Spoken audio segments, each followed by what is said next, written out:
The year was 1851, the place a creek outside of Orange in New South Wales, when a man named Edward Hargraves made a huge discovery.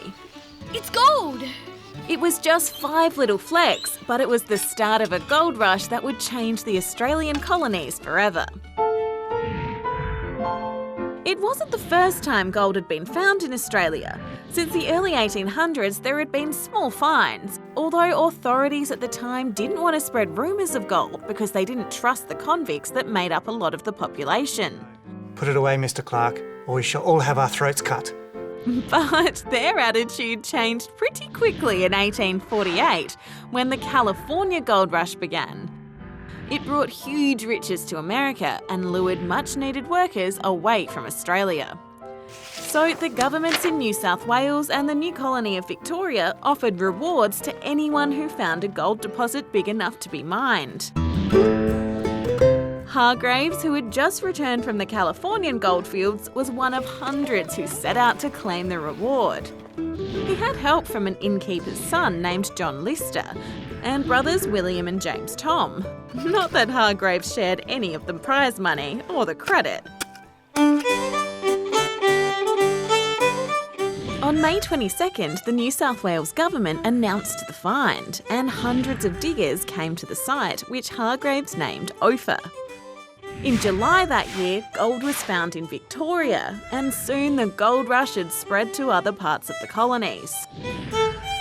The population exploded as people came to Australia from all over the world, Europe, the Americas and China, bringing with them new skills, new ideas and different ways of life. At first, gold was found along rivers and creeks. It was called alluvial gold, and you only needed basic tools to get it out. But that was all snapped up pretty quickly, so diggers had to mine the gold from the earth, and that was difficult and dangerous, and only a lucky few managed to get rich. There was a lot of discrimination against Chinese miners, who tended to work in big groups and mine more successfully. There was also anger towards authorities, who forced diggers to pay for mining licences and gave them no say in the way they were governed. In 1854, that unrest led to a dramatic confrontation at the Eureka goldfield near Ballarat. Tens of thousands of miners came together to protest.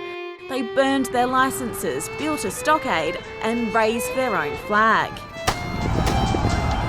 They fought soldiers and police officers, and 22 people died. But in the end, the miners' demands were met, including eventually their right to vote. As the gold rush continued, so did the transformation of Australia. As the population and the economy grew, there were new roads, railways, libraries and theatres, and eventually electricity. The environment was also impacted, as small diggings were replaced by big mining operations. Today you can still see the lasting impact of the gold rush. To massive modern mining sites that are still producing hundreds of thousands of ounces every year, bringing our golden history into the future.